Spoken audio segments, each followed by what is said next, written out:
I gotta be honest with you guys, this miter saw, it's way too much fun.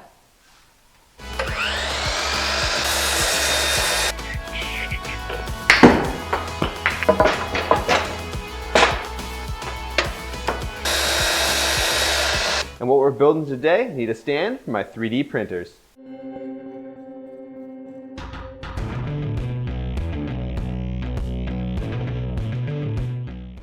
So just before we get started here, how this particular project is different than the jigsaw stand I built a few weeks ago, well, that's actually just a bit of how I went about it and practicing some different techniques. I wanted to do a little bit more advanced joinery techniques. I think that's the right terminology. And just figure out a little more, not artistic is not the best word for it, just a little bit nicer looking ways to join some of the boards together. And that's mainly how this project differs from the jigsaw table. All right, with that little detail out of the way, let's get started.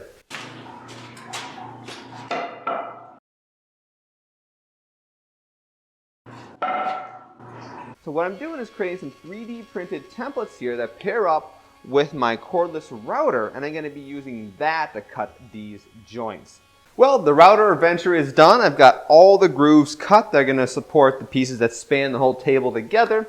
So now it's time to cut those 1x4s that are going to be used for that purpose. Now the top of this table is just going to be some 1/4-inch plywood I bought. It's a little bit less than 2x4. I think it's like 23.75 inches by 47.75 inches. That sounds about right. So it's just a little bit smaller than a 2x4 sheet of plywood.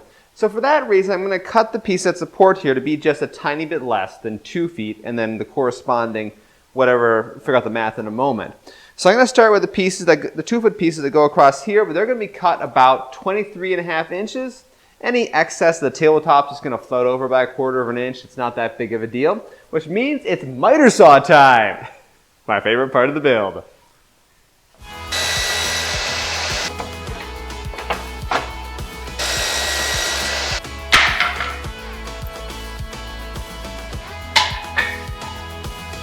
It's time to start assembling the table. We're going to put these cross pieces in place here. Now, if you watched the video previous to this one where I build these grooves or cut these grooves using a router and a 3D printed template, you'll know that I had some issues getting a nice flat finish to them. So that's why in this case, instead of normal wood glue, I'm going to be using some Gorilla Glue to fill the gaps. In the end, so I'm going to be also holding this together with screws. The wood glue, Gorilla Glue debate, whatever, it's not going to bother me. It's going to be plenty strong enough with the glue and the screws together. So let's get these things attached.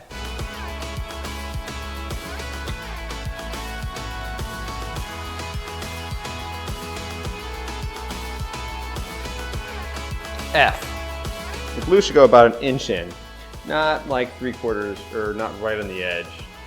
Now let's repeat that process for all other 4 pieces and try not to screw it up like I just did. Oh, goodness. Correction, don't screw it up like me twice. Just screw it up again, gluing this piece in down. As you're gluing and clamping these pieces, make sure that the joints are square, well, square as you can get them, really. And once again, the nice thing about a kind of quickly built table like this and the use of Gorilla Glue means it doesn't have to be perfect, just try to get as close as possible. So now, let's play a game of math. I know that the plywood sheet that's going to be the top of the table is a little bit under 4 feet wide. So let's say 47.75 inches. And this 1x4 is going to be used to make the 4-foot-ish spans that support the other sides of the table. Now, 1x4s like this are generally 0.75 inches thick, at least when they're made out of pine. Apparently, cedars are different size, more than that in a future project. So we can go ahead and subtract off 0.75 inches minus 0.75 inches because the reason I'm doing that is the 2-foot-ish 1x4s are the things that basically go the full length of the table. So therefore, this had to be cut off a little bit shorter to accommodate for that. We'll show it up close joint when it's all finished. Which means each of these pieces need to be 47.75 minus 1.5, which would be 46.25 inches. All right, let's go back to the miter saw, cut up 4 of these, but 2 B-roll sections of miter saw in one video is enough. Don't worry, no more of that for now. Much as I love it. 4 more of these 1x4s are cut to length. Now it's time for more gluing in place to finish up the structure of the table.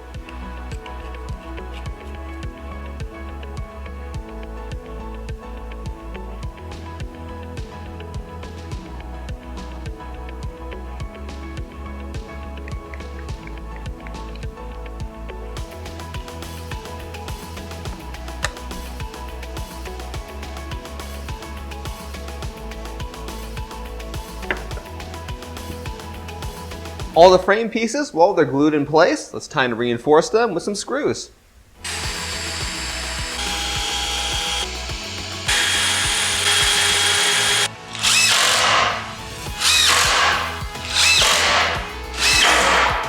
Well, everything's screwed in place. I think things are pretty good in terms of strength-wise here. The 1x4s that I used, the 4-foot-ish pieces, well, I guess it's a little bit wider. So that means most of the corners aren't exactly flat. So I got to take care of that issue, as well as some of the extra glue that kind of squeezed out, because that's what polyurethane glue does. But I've got the right tool for the job for that right here in my hand. I really didn't think this one out very well, did I? But oh well, I'll keep going.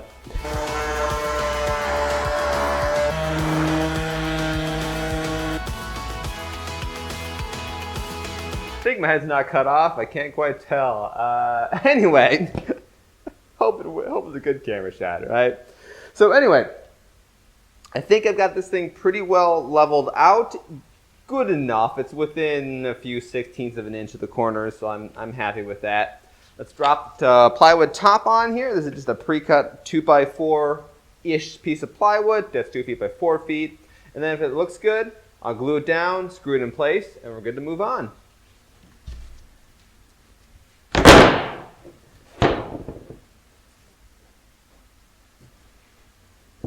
Yeah, that's about what I'm expecting.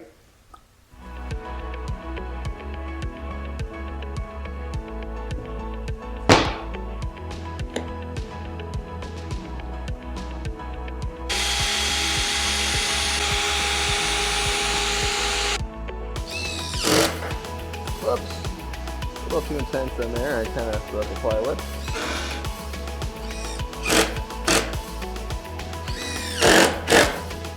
I think my head's in the shot, but I don't really care at this point. But now that the top of the table is done, I want to work on the bottom shelf. I got another piece of plywood right here. But of course, the legs are in the way, so I got to cut a little notch out of the corner. And since they're 2x4s, they're less than that, but you know, whatever. I'm just going to cut a 2x4 notch out of each of the 4 corners of this board.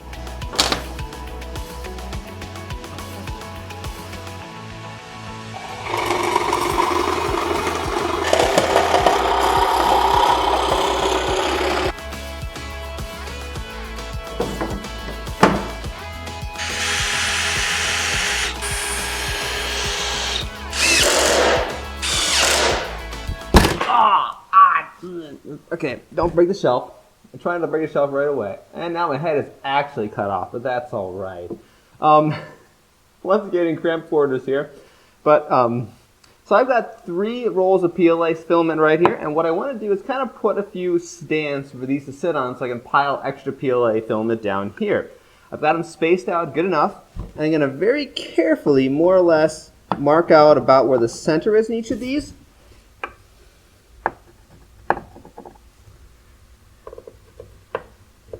A PVC pipe that'll act as a bit of a stand to hold these rolls of PLA filament. So to attach the PVC pipe, we do a little bit of fancy clamping with some scrap wood and multiple clamps. To get the PVC pipe in place here, then I'm going to drill a hole through it in order to drive a screw through the PVC pipe and the board below to, well, secure it in place good enough to just keep the spool from falling off the shelf. That's all it really needs to do. Somehow that can happen, which I don't know. I'm sure I'd figure out a way to knock it off if I could figure out a way to do it. Yeah, it'll work. And with that, I would say we have a more or less complete table for the 3D printers. It's kind of sitting over here in the side of the basement where it plans to live. It's kind of the sketchy part of the basement because Yes, that's electrical wiring hanging back there. That one, I don't think that one's connected to anything, fortunately, but the same can't be said about some of the other issues going on along here. One of the things you have to look into when you get a new house, like, what the hell happened here? I'm not really sure, but it's on the list of things to look into. But that is why I'm going to have the 3D printer set up here in the area of the basement and never used. All right, let's get them in place.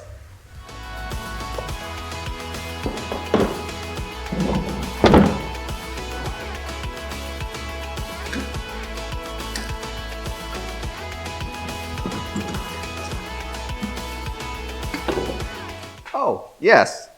These are actual bottles of resin from Prusa. I guess I buried the lead of this build, didn't I? This is the reason why I built the table here. You might have seen this guy in the background of some videos. But I bought myself a nice housewarming present. This is the Prusa SL1, my first resin 3D printer. It'll be fun to try out, and you'll definitely see it in some upcoming videos. Oh yeah, and I bought the washing station to go with it, because, you know, why not make everything as easy as possible, because that's just how I roll sometimes.